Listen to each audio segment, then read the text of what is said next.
الحمد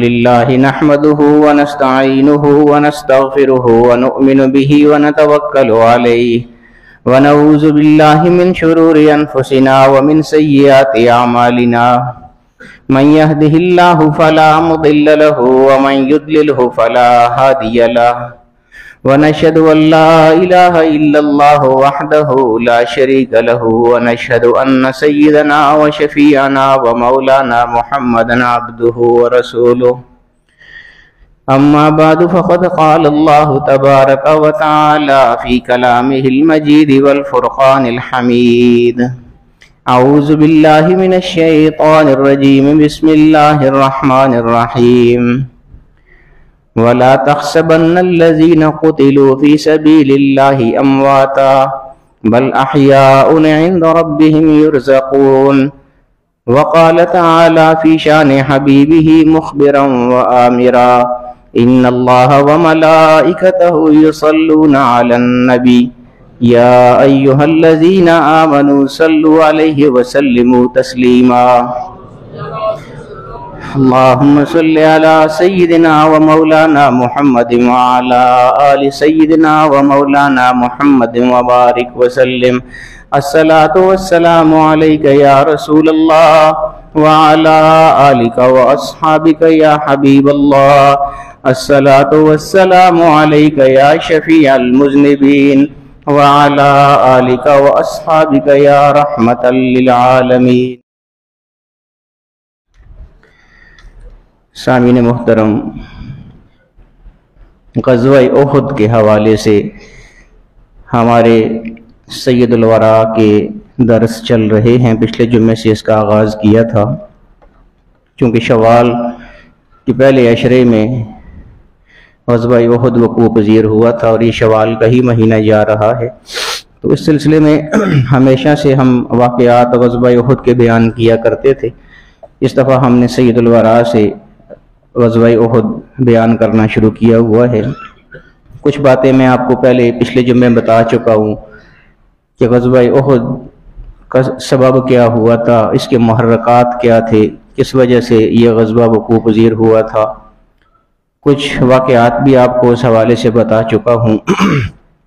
غالباً حضرت رافع اور حضرت سمورہ، ان دونوں پر ہم نے بات اپنی ختم کی تھی۔ جو دو بچوں کی کشتی حضور علیہ السلام نے کروائی تھی، وہاں پر ہم نے بات ختم کی تھی۔ میں سید الورا سے اس کو اس لیے بیان کر رہا ہوں کہ غزوہ احد کے کچھ پہلو بہت زیادہ المناک بھی ہیں۔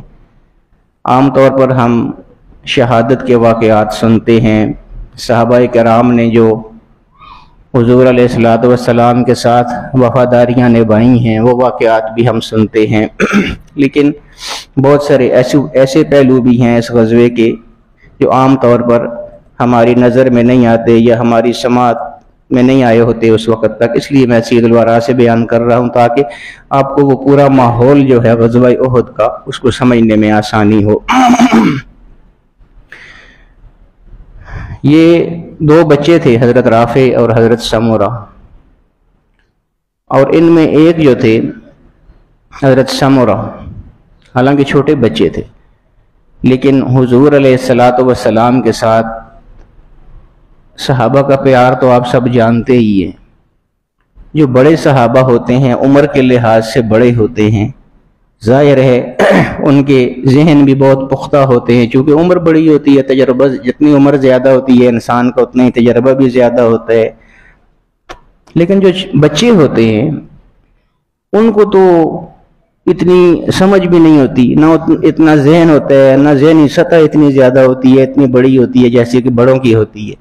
اس کے باوجود یہ دیکھیے، یہ حضرت سمورہ جو ہیں، یہ حالانکہ چھوٹے بچے، لیکن حضور علیہ السلام کا تعلق ان کے ساتھ دیکھیے کہ محدثین لکھتے ہیں کہ سب سے زیادہ حضور علیہ السلام کی حدیثیں جس شخص کو یاد تھیں وہ یہ بچہ سمورہ تھا، حالانکہ کتنے بڑے بڑے صحابہ موجود تھے۔ سب سے زیادہ یاد حدیثیں حفظ جو کی ہوئی تھیں انہوں نے حضور کی حدیثیں، وہ یہ حضرت سمورہ تھے جو چھوٹی عمر کے بچے تھے۔ تو یہ بھی اللہ تعالیٰ کی عطا ہوتی ہے اور کچھ بندے کی اپنی طلب بھی ہوتی ہے۔ تو وہ میں آپ کو بتا رہا تھا پچھلے جمعے کہ ان میں سے ایک کو غزوے میں شامل ہونے کی اجازت مل گئی تھی اور دوسرے کو نہیں ملی تھی، کیونکہ عمر چھوٹی تھی ان کی. حالانکہ عمر دونوں کی چھوٹی تھی، لیکن جن کو اجازت مل گئی تھی وہ چونکہ تیر انداز بہت اچھے تھے تو حضور نے اس خوبی کی وجہ سے ان کو غزوے میں رکھ لیا تھا. تو انہوں نے یہ اعتراض کیا تھا کہ یا رسول اللہ یہ بھی میری ہی عمر کا ہے، تو اس کو آپ نے رکھ لیا ہے تو مجھے کیوں نہیں رکھ رہے؟ حالانکہ میں اس کو ہرا سکتا ہوں اگر لڑائی ہو. تو حضور نے پھر لڑائی کروائی تھی، پھر وہ واقعی انہوں نے ہرا بھی دیا تھا ان کو. اور وہ بھی عجیب جذبہ ہے کہ انہوں نے ان سے کہا تھا کہ دیکھو تمہیں تو اجازت مل ہی گئی ہے حضور، تم کو تو منتخب کر لی ہے حضور نے، اب تمہیں تو حضور یعنی اس جنگ سے ڈراپ نہیں کریں گے، لیکن میرا کام بن جائے گا، اس لیے اگر تم خود ہی گر جاؤ اور میں جیت جاؤں تو اس طرح میں بھی ساتھ شامل ہو جاؤں. یعنی بچوں کے جذبات بھی آپ دیکھیں کیسے جذبات تھے کیا کیا جذبے تھے. اور جہاد اور شہادت کے حوالے سے رضی اللہ تعالی عنہ مجمعین، اللہ تعالیٰ سب سے راضی ہو. رات کو آپ نے یہیں قیام فرمایا، وہی احد والی جگہ. بوقت سحر آگے روانہ ہوئے، ایک جگہ صبح کی نماز پڑھی، یہاں آپ کو ایک پریشانی سے دوچار ہونا پڑا. عبداللہ ابن ابی جو اپنے 300 حامیوں کے ساتھ ہم رکاب تھا، یہ کہتے ہوئے جدا ہو گیا کہ رسول اللہ نے مدینہ میں مقابلہ کرنے والی میری تجویز پر عمل نہیں کیا. وہی جو میں پچھلے جو میں آپ کو بتا چکا ہوں کہ حضور نے خواب دیکھا تھا جس میں مدینہ کو محفوظ زرہ بتایا گیا تھا. تو حضور علیہ السلام کا خیال مبارک بھی یہی تھا کہ مدینہ میں رہ کے ہمیں جنگ لڑنی چاہیے، لیکن بعض صحابہ کے اصرار پر حضور مدینہ سے باہر نکل گئے. پھر تو یہ عبداللہ ابن ابی اپنے 300، اب کفار جو تھے وہ 3000 تھے جو آ رہے تھے حضور علیہ السلام کے ساتھ. ٹوٹل جو صحابہ تھے وہ 1000 تھے، کہاں 3000 اور کہاں 1000. ان 1000 میں سے بھی 300 ساتھی یہ جو عبداللہ ابن ابی کے تھے یہ حضور سے الگ ہو گئے راستے میں. اب پیچھے باقی 700 رہ گئے. عبداللہ ابن ابی جو اپنے 300 حامیوں کے ساتھ ہم رکاب تھا، یہ کہتے ہوئے جدا ہو گیا کہ رسول اللہ نے مدینہ، اصل میں یہ اس کو رئیس المنافقین بھی کہا جاتا ہے، یعنی منافقوں کا یہ سردار تھا.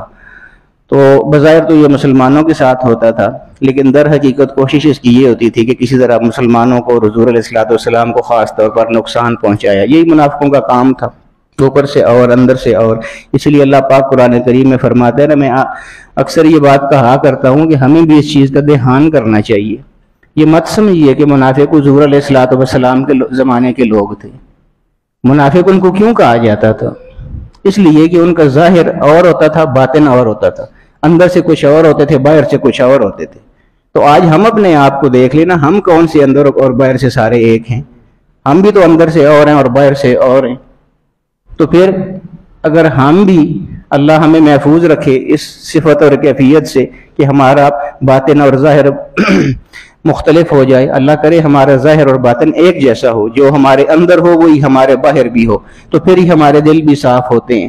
اور جب تک یہ کیفیت پیدا نہیں ہوتی ہے، یاد رکھیے بہت سخت بات ہے، بہت سخت بات ہے، لیکن میں قرآن سے آپ کو بتا رہا ہوں. اس لیے خدا را اس کو سوچئے کہ اگر ہم بھی حضور کے زمانے کے منافقوں کو چھوڑ دیجئے، ہم آج کی، میں اپنی بات کر رہا ہوں، آپ کی بات کر رہا ہوں، اگر آج بھی ہم میں سے اگر کوئی آدمی ایسا ہے کہ جس کا اندر اور باہر مختلف ہے، ظاہر باطن مختلف ہے، جو اندر ہے وہ باہر نہیں ہے، جو باہر ہے وہ اندر نہیں ہے، تو پھر اس کے لیے کیا حکم ہے؟ یہ آج کی بات کر رہا ہوں. فرمایا قرآن کریم میں ان المنافقین فی الدرک الاسفل من النار، یعنی کافر جو ہوں گے وہ تو جہنم کے نچلے درجوں میں ہوں گے ہی اپنے کفر کی وجہ سے، لیکن منافق جو ہوگا وہ کافروں سے بھی زیادہ نچلے درجے میں ہوگا جہنم. تو یہ باتیں اس لیے کرتا ہوں کہ ہم نے بھی اپنے آپ کو ٹھیک کرنا ہے. یہ صرف اس لیے نہیں ہے کہ حضور کے قصے ہم نے سننے ہیں یا صحابہ کے قصے سننے ہیں، یہ بہت بڑا سبق ہے اس میں. تو بہرحال 300 ساتھیوں کے ساتھ یہ الگ ہو گیا عبداللہ ابن ابی، اور یہ کہا کہ میری تجویز حضور نے نہیں مانی تھی، اس لیے میں ساتھ نہیں جا رہا، میں ساتھ دینے سے معذور ہوں. اس کے ہم نواؤں نے بھی اس کا ساتھ دیا. اس طرح 300 آدمی واپس چلے گئے اور صرف 700 باقی رہ گئے، جیسا کہ میں آپ کو بتا رہا تھا. دامن کوہ میں، جبل احد کے دامن میں پہنچ کر جانب عالم صلی اللہ تعالی علیہ وسلم نے قیام فرمایا اور رات گزاری، نماز صبح کے بعد مختصر سا خطاب فرمایا اور جہاد میں ثابت قدم رہنے کی تلقین فرمائی۔ اس کے بعد لشکر کو مرتب کیا، لشکر اس کو ترتیب دیا، علم حضرت مصعب کو عطا فرمایا۔ علم جھنڈے کو کہتے ہیں۔ پرانے زمانے میں جھنڈا جو تھا، اب بھی ایسا ہی ہے کہ یہ فوجی جو ہوتے ہیں، خاص طور پہ جو آرمی کے لوگ ہیں، یہ اس بات کو اچھی طرح سمجھتے ہیں کہ جھنڈے کو ہمیشہ اوپر رکھا جاتا ہے، جھنڈے کو کسی بھی حال میں نیچے نہیں گرنے دیا جاتا، سر نگوں نہیں ہونے دیا جاتا، زمین پر گرنا تو بہت بڑی بات ہے، نیچے بھی نہیں ہونے دیا جاتا۔ تو علم جو ہے اس کو بلند رکھنا بہت ضروری ہوتا ہے، آج بھی اور اس زمانے میں بھی، کیونکہ اسی کے ساتھ حوصلے زیادہ بڑھتے ہیں مجاہدین کے، سپاہیوں کے۔ حضرت مصعب کو علم عطا فرمایا۔ حضرت زبیر رضی اللہ تعالی عنہ کو رسالے کا کمانڈر مقرر کیا۔ رسالہ میمنہ، میسرہ، رسالہ، یہ اس وقت کی ترتیب ہوا کرتی تھی کہ آگے کون دفاع کرے گا، دائیں طرف کون دفاع کرے گا، بائیں طرف کون دفاع کرے گا، پیچھے سے کون لوگ دفاع کریں گے، الگ الگ دستے حضور علیہ الصلوۃ والسلام ترتیب دیا کرتے تھے۔ تو رسالے کا کمانڈر حضرت زبیر کو رضی اللہ تعالیٰ عنہ کو بنایا اور اس جانباز دستے کی قیادت حضرت حمزہ رضی اللہ تعالیٰ عنہ کو سونپی۔ حضرت حمزہ تو آپ جانتے ہی ہیں نا، آپ سنتے ہی رہتے ہیں، سید الشہداء، تمام شہیدوں کے سردار ہیں یہ۔ یہاں یہ بات بھی ذہن میں رکھیے، ہر حضور علیہ الصلوۃ والسلام کے ساتھ جتنے بھی لوگ متعلق ہیں، چاہے وہ آپ کی اہل بیت پاک میں سے ہوں یا صحابہ کرام میں سے ہوں، سارے ہی بہت زیادہ ہمارے لیے معزز ہیں، سارے ہی ہمارے لیے بہت زیادہ مکرم ہیں۔ یہ میں اس لیے کہہ رہا ہوں کہ اکثر لوگ ناسمجھی کی بنا پر سیدنا امام حسین رضی اللہ تعالیٰ عنہ کو سید الشہداء کہہ دیا کرتے ہیں، حالانکہ ایسا نہیں ہے۔ حضور علیہ الصلوۃ والسلام نے ان کے لیے الگ ٹائٹل ہم کو دیا ہوا ہے۔ حضور نے خود ان کے لیے فرمایا کہ الحسن والحسین سیدہ شباب اہل الجنہ، جنت کے جتنے بھی نوجوان ہیں ان سب کے سردار حسن اور حسین ہیں، تو وہ تمام جنتیوں کے سردار ہیں۔ یہ اعزاز ان کو حضور علیہ الصلوۃ والسلام نے دیا، اور سید الشہداء کا اعزاز حضور نے اپنے چچا حضرت حمزہ رضی اللہ تعالیٰ عنہ کو دیا، تو اس لیے ان کو سید الشہداء بھی کہا جاتا ہے۔ اچھا، حضرت حمزہ کو اس جانباز دستے کی قیادت سونپی جو زرہ پوش نہیں تھا۔ ایسے بھی ہوتا ہے نا، پرانے زمانے میں زرہ پہنا کرتے تھے، لوہے کا لباس، کڑیوں کا لباس ہوتا تھا، زنجیروں کا لباس، قمیض کی طرح وہ چڑھا لیتے تھے جسم کے اوپر تاکہ تلوار وغیرہ اثر انداز نہ ہو۔ لیکن یہ لشکر ایسا تھا کہ جس کے پاس زرہ نہیں تھی۔ اب یہ بھی دیکھیے نا، بہت مشکل کام ہے، سامنے زرہ والے لوگ موجود ہیں، اسلحہ بھی ان کے پاس جدید ترین موجود ہے، یہاں اسلحہ بھی نہیں ہے اور زرہ بھی نہیں ہے، تو کتنے مشکل حالات تھے اس میں۔ اس دستے کا امیر بنایا حضرت حمزہ رضی اللہ تعالیٰ عنہ۔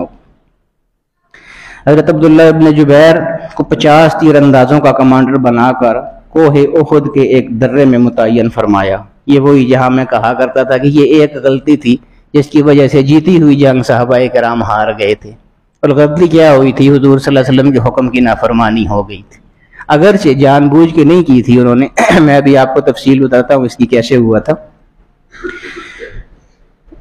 حضرت عبداللہ ابن جبیر کو 50 تیر اندازوں کا کمانڈر بنا کر کوہ احد کے ایک درے میں متعین فرمایا۔ یہ احد پہاڑی مدینہ شریف کے قریب ہی ہے، باب عبداللہ سے اگر باہر نکلیں آپ تو سامنے پہاڑ نظر آتے ہیں، احد کے پہاڑ، تقریباً 7-8 کلومیٹر کا فاصلہ ہے۔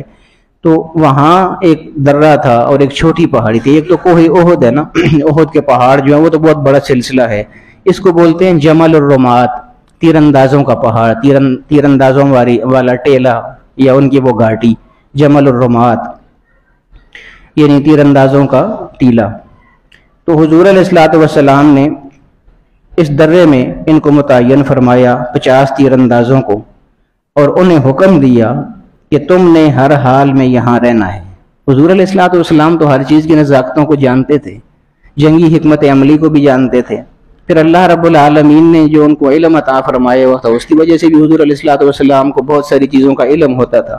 تو حضور نے فرمایا کہ تم نے ہر حال میں اس درے کو کور کر کے رکھنے ہیں جو 50 تیر انداز تھے. انہوں نے فرمایا کہ جب تک میرا حکم نہ آ جائے تم نے اس جگہ سے نہیں ہلنا. یعنی محسوس ایسے ہوتا ہے نا کہ حضور علیہ السلام کو اس وقت پتہ تھا کہ یہ کہیں ادھر ادھر ہو جائیں گے, اسی لیے تو ان کو وہ اتنی تاکید فرما رہے تھے کہ جب تک میں نہ کہوں تم نے یہاں سے نہیں ہلنا ہے, خواہ فتح ہو یا شکست. یہ بھی حضور علیہ السلام نے فرمایا چاہے مسلمانوں کی جیت ہو جائے یا مسلمانوں کی ہار ہو جائے تم نے یہاں سے نہیں ہلنا ہے جب تک میں تمہیں نہ کہوں کہ یہاں سے آ جاؤ واپس. اگر تم دیکھو کہ دشمن بھاگ اٹھا ہے اور ہم ان کی لشکرگاہ پر قابض ہو چکے ہیں تب بھی تا حکم ثانی تمہیں یہ جگہ چھوڑنے کی کسی صورت میں اجازت نہیں ہے. اب کتنی شدید تاکید ہے حضور علیہ الصلوۃ والسلام. یہ ایسے محسوس ہوتا ہے نا کہ حضور کو علم تھا اس بات کا کہ یہ ہل جائیں گے یہاں سے تتر بتر ہو جائیں گے بعد میں.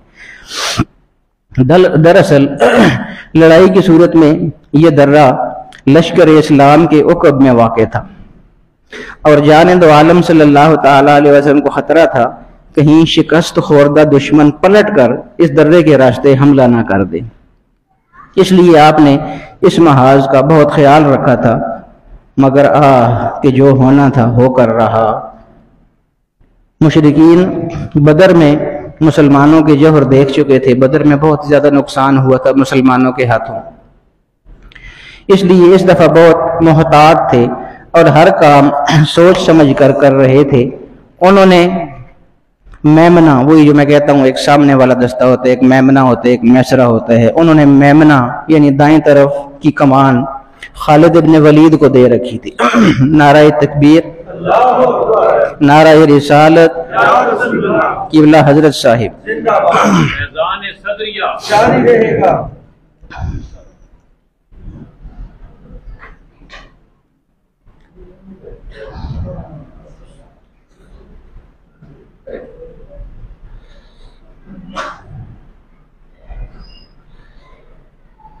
میں نے پچھلے جمعے سے یہ جو درس شروع کیے تھے سید الورا کے, تو لوگوں سے میں نے پوچھا تھا کہ اس کو اسی طرح جاری رکھا جائے یا نہیں, اور پھر ہم نے یہ بھی بتایا تھا کہ 1:20 پر ہمارا یہ درس شروع ہو جایا کرے گا.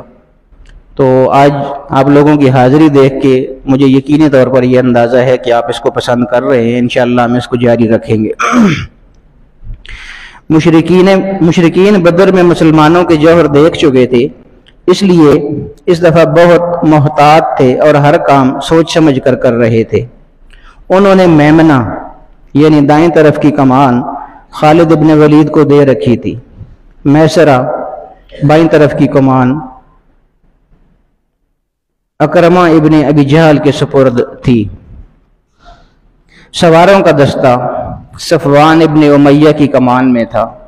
تیر اندازوں کا کمانڈر عبداللہ ابن ربیعہ اور علم, وہی جو میں جھنڈا آپ کو کہتا ہوں جس کے بلند رکھنا بہت ضروری ہوتا ہے جنگ میں, علم طلحہ کے ہاتھ میں تھا. یہ طلحہ قبیلہ بنی عبد الدار کا ایک فرد تھا. مشرکین مکہ کی لڑائیوں میں علم بردار ہمیشہ اسی قبیلے کا ہوا کرتا تھا. بدر میں بھی علم اسی قبیلے کے پاس تھا. ابو سفیان نے بدر کی شکست کا طعنہ دے کر ان کے جذبات کو مزید بھڑکایا. یہ ابو سفیان پہلے بہت حضور علیہ الصلوۃ والسلام کے مخالفین میں تھے. اس نے کہا اے بنی عبد الدار, فتح کا دار و مدار علم کے بلند رہنے پر ہوتا ہے.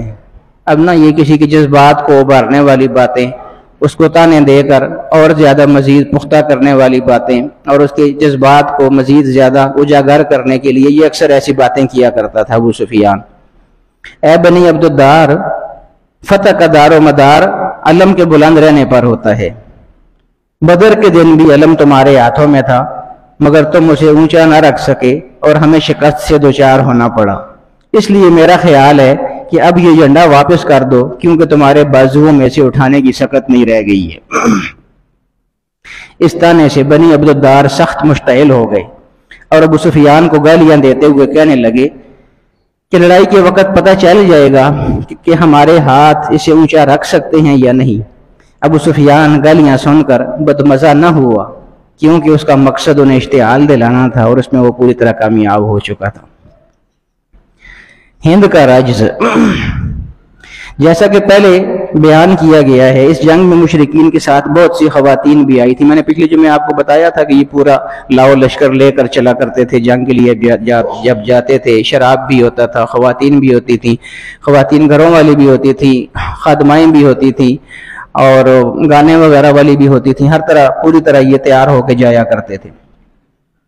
اس جنگ میں مشرکین کے ساتھ بہت سی خواتین بھی آئی تھیں جن میں ابو سفیان کی بیوی ہند بھی شامل تھی.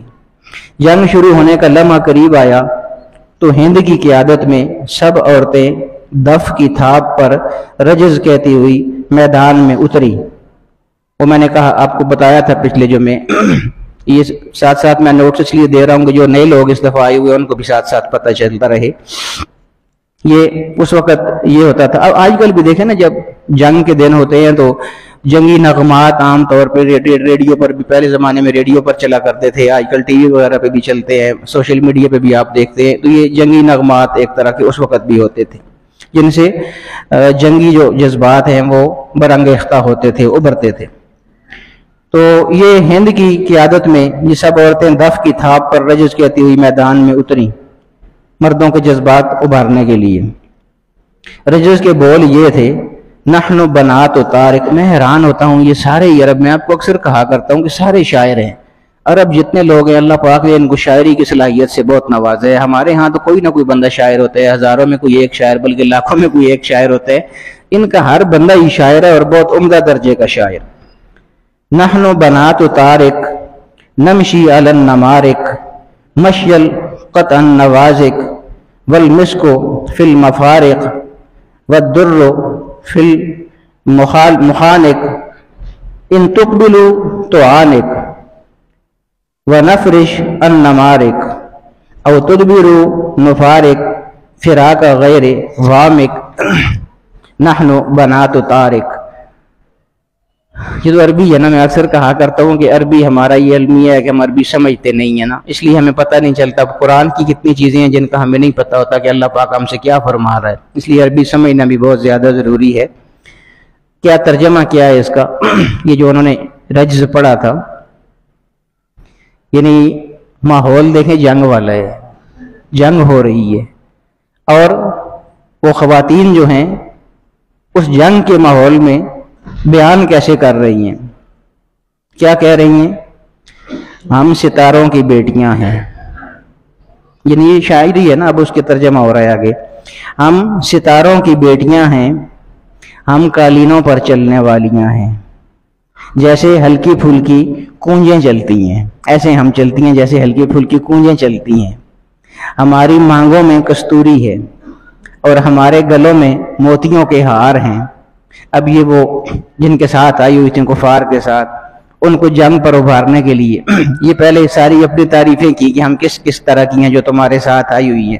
پھر آگے ان کو مخاطب کرتی ہیں, ہمارے گلے میں موتیوں کے ہار ہیں, اگر تم آگے بڑھو گے تو ہم تمہیں گلے لگائیں گی اور تمہارے لیے قالینیں بچھائیں گی, اور اگر پیچھے ہٹو گے تو ہم تم سے بے تعلق لوگوں کی طرح جدا ہو جائیں گے.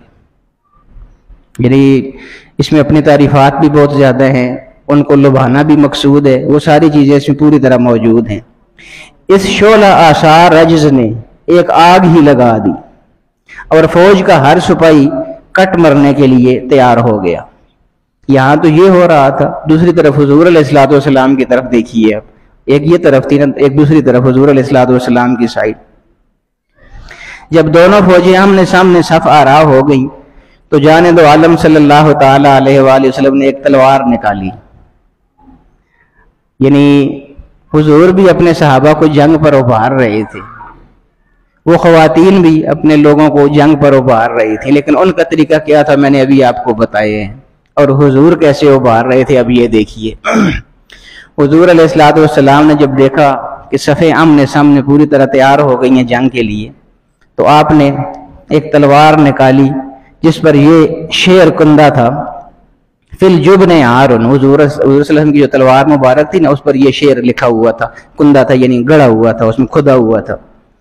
فی الجبن عارن وفی الاقبال مکرمہ والمرء بالجبن لا ينجو من القدر بزدلی میں شرمندگی ہے، یہ حضور علیہ الصلوۃ والسلام کی تلوار پر بزدلی میں شرمندگی ہے اور آگے بڑھنے میں عزت ہے، اور بزدلی دکھانے سے کوئی آدمی تقدیر سے نہیں بچ سکتا. یعنی یہ نہیں ہے کہ اگر بزدل ہو کے پیچھے ہو گیا تو تقدیر سے بچ جائے گا، تقدیر تو جو آئی ہوئی ہے وہ آئے گی، اگر مرنا ہے تو مرنا ہے، پھر بچ نہیں سکے گا وہ پیچھے ہٹنے سے.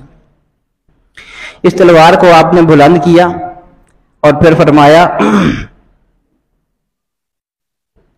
کون جوان مرد ہے جو اس تلوار کو اس شرط کے ساتھ تھامے کہ اس کا حق ادا کرے گا. یہ سنتے ہی متعدد بہادر اس کو حاصل کرنے کے لیے لپکے. صحابہ کرام کے جذبات تو آپ جانتے ہیں نا، جہاد کے حوالے سے، حضور علیہ الصلوۃ والسلام کے حوالے سے کیسے تھے. متعدد بہادر اس کو حاصل کرنے کے لیے لپکے، جن میں حضرت علی، حضرت عمر اور حضرت زبیر پیش تھے. بڑی شخصیات تو یہی تھی نا لڑنے والی جو مسلمان ہیں ان کی طرف سے، یہ پیش تھے. سب سے آگے یہ تھے کہ حضور یہ تلوار ہم کو دیجیے. یعنی ہر آدمی اس کا حق ادا کرنا چاہتا تھا. مگر یعنی اتنے بڑے بڑے لوگ، حضرت علی کرم اللہ وجہ الکریم، حضرت عمر رضی اللہ تعالیٰ عنہ، حضرت زبیر رضی اللہ، یہ بڑی شخصیات ہیں لڑنے کے حوالے سے، یہ پیش تھے، یہ مانگ رہے تھے وہ تلوار.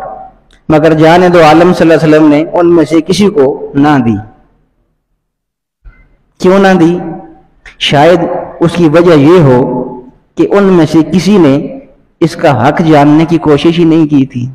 حضور نے فرمایا تھا نا کہ یہ تلوار میں اس کو دوں گا جو اس کا حق ادا کرے گا. تو انہوں نے یہ تو پوچھا ہی نہیں تھا کہ یا رسول اللہ اس کا کیا حق ہے، کیسے ادا ہوگا اس کا حق. انہوں نے تو مانگ لی تھی، تو حضور نے نہیں دی کسی کو بھی. جبکہ اس کی عطا یعنی یہ تلوار دینا جو تھا، ادائیگی حق کے ساتھ مشروط تھی. یعنی حق ادا کرو گے تو تب یہ تلوار ملے گی. پھر حضرت ابو دجانہ رضی اللہ تعالیٰ عنہ آگے بڑھے اور تلوار نہیں مانگی، بلکہ یہ پوچھا کہ یا رسول اللہ اس کا حق کیا ہے. حضور علیہ الصلوۃ والسلام نے فرمایا اس کا حق یہ ہے کہ لڑنے والا اس وقت تک مسلسل لڑتا رہے جب تک یہ ٹوٹ کر بیکار نہ ہو جائے. بہت مشکل حالات ہیں یہ تو بیان کرنے بھی بہت آسان ہے اور سننے بھی بہت آسان ہے، لیکن یہ حالات دیکھیے نا آپ. یعنی جب تک تلوار ٹوٹ نہ جائے، بیکار نہ ہو جائے، تب تک لڑتے رہنا ہے، چاہے اپنی جو بھی حالت ہو جائے. میں اس کا یہ حق ادا کروں گا یا رسول اللہ.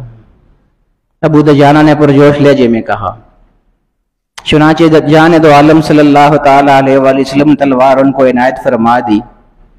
اس اعزاز پر ابو دجانہ پھولے نہ سمائے. یعنی ان کے خیال میں یہ تھا نا کہ حضرت عمر اور حضرت علی جیسی شخصیات جو ہیں وہ حضور سے یہ تلوار مانگ رہی تھیں اور ان کو حضور نے نہیں عطا فرمائی تھی، اور ان کے مقابلے میں مجھے یہ عطا فرما دی ہے، تو بہت زیادہ خوش تھے. اور اس خوشی کی وجہ سے فخریہ انداز میں اکڑ اکڑ کر چلنے لگے وہ تلوار ہاتھ میں اٹھا کے. کیا انداز ہیں صحابہ کرام کے، یہ سارے محبت کے انداز ہیں. اکڑ اکڑ کر چلنے لگے. جان دو عالم صلی اللہ علیہ وسلم نے ان کا یہ انداز دیکھا تو آپ مسکرائے اور ارشاد فرمایا یہ متکبرانہ چال عام حالات میں اللہ تعالیٰ کو پسند نہیں ہے، مگر اس وقت تمہاری یہ چال اللہ تعالیٰ کو بہت زیادہ پسند آ رہی ہے.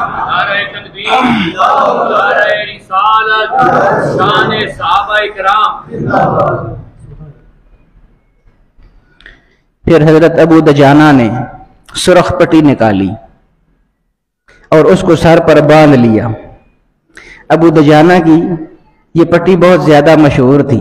جب بھی وہ لڑا کرتے تھے جیب سے پٹی نکال کے اپنے سر پہ باندھ لیا کرتے تھے. یعنی مر مٹنے کی قسم اٹھا لیتے تھے ایک طرح سے. سرخ پٹی نکالی اور اس کو سر پر باندھ لیا. ابو دجانہ کی اس پٹی کو انصار اصابت الموت کہا کرتے تھے. یعنی موت کی پٹی. مطلب جب انہوں نے یہ پٹی باندھ لیا تو سمجھیے اب سب کی موت سامنے نظر آ رہی ہے سب. اس کے بعد آپ یوں ٹوٹ کر لڑے کہ کشتوں کے پشتے لگا دیے. یہ محاورہ نہیں ہے جو اردو کا محاورہ ہے، بلکہ حقیقتاً. اور اس تلوار کی حرمت کا اس قدر پاس کیا کہ ایک شخص، کیا انداز ہے صحابہ کرام کے، یقین جانیے آدمی کے رونگٹے کھڑے ہو جاتے ہیں. اور کیا ان کی کیفیات ہیں دل کی. یہ اثر انداز کی چیزیں اسی لیے ہوتی ہیں نا کہ وہ کیفیات بندے کے اندر آ جاتی ہیں. اب دیکھیے حضور نے جو تلوار دی تھی، حضور کی تلوار تھی ہاتھ میں، حضور نے فرمایا تھا کہ اس کو دوں گا جو اس کا حق ادا کرے گا۔ پھر انہوں نے حق بھی پوچھا تھا، حضور نے حق بھی بتایا تھا کہ یہ حق ہے کہ جب تک یہ ٹوٹ نہ جائے لڑتے رہنا ہے۔ لیکن وہ کیسے لوگ تھے کہ ان کے ذہن میں اس تلوار کا کوئی اور حق بھی موجود تھا۔ اب دیکھیے آگے کیا ہے، اس قدر پاس کیا اس تلوار کا کہ ایک شخص پر حملہ کرنے کے لیے آپ نے تلوار سونتی تو اس کی چیخ نکل گئی۔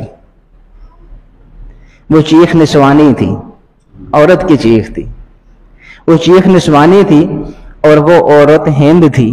ہند آپ جانتے ہیں نا کہ حضور علیہ الصلوۃ والسلام کے ساتھ کیا کچھ، اور حضرت حمزہ کے ساتھ کیا کچھ، یہ سارے حالات پہلے بھی آپ سن چکے ہیں، آگے بھی میں آپ کو بتاتا رہوں گا۔ یہ ہند ان کی تلوار کی زد میں آ گئی تھی۔ سب سے زیادہ نقصان بھی اسی ہند کی وجہ سے ہو رہا تھا۔ یہی عورت ان کی تلوار کی زد میں آ گئی، باوجود کہ اس وقت ہند اس جنگ میں بڑھ چڑھ کر حصہ لے رہی تھی اور ہر لحاظ سے قتل کی مستحق تھی، مگر ابو دجانہ رضی اللہ تعالی عنہ نے یوں ہی اس کی چیخ سنی، نسوانی چیخ، یک لخت اپنا ہاتھ روک لیا، تلوار کو پیچھے واپس کھینچ لیا، اور کیا کہا، فرمایا میں رسول اللہ کی عطا کردہ تلوار کو کسی عورت کے خون سے رنگین کرنا پسند نہیں کرتا، میں نہیں چاہتا کہ حضور کی تلوار سے کسی عورت کوئی عورت قتل ہو جائے۔ یہ دیکھیے نا کیسے حقوق ادا کرنے والے یہ لوگ تھے، حالانکہ حضور نے تو یہ حق اس کا بتایا ہی نہیں تھا، لیکن یہ اپنی ان کی سوچیں تھیں، کس انداز کے یہ لوگ تھے، کیسا حضور علیہ الصلوۃ والسلام کے ساتھ ان کا تعلق تھا۔ تو یہ انشاءاللہ ہمارا یہ درس چلتا رہے گا۔ اسی طرح 1:20 پہ ہم یہ درس شروع کرتے ہیں سید الورا سے۔ جو مناسبت کے حوالے سے جو بھی دن ہوں گے اس دن کے مناسبت سے، ان دنوں کی مناسبت سے ہم واقعات بیان کریں گے سید الورا سے۔ تو اسی طرح انشاءاللہ کچھ جمعہ تک ہمارا یہ درس کا سلسلہ چلتا رہے گا۔ آپ لوگ اگر چاہتے ہیں کہ اسی طرح سیرت کے حوالے سے آپ کو معلومات ملتی رہیں، حضور علیہ الصلوۃ والسلام کی مستند سیرت، صحیح جو واقعات ہیں، تو آپ کوشش کیا کریں کہ زیادہ سے زیادہ 1:20 تک یہاں آپ لوگ تشریف لے آئیں۔ میں 1:20 پر انشاءاللہ آ کے یہ درس شروع کر دیا کروں گا۔ اللہ تعالی ہمیں حضور علیہ الصلوۃ والسلام کو سیرت سمجھنے کی توفیق عطا فرمائے اور حضور کی سیرت کے مطابق ہمیں زندگی گزارنے کی توفیق عطا فرمائے۔ وآخر دعوانا الحمدللہ۔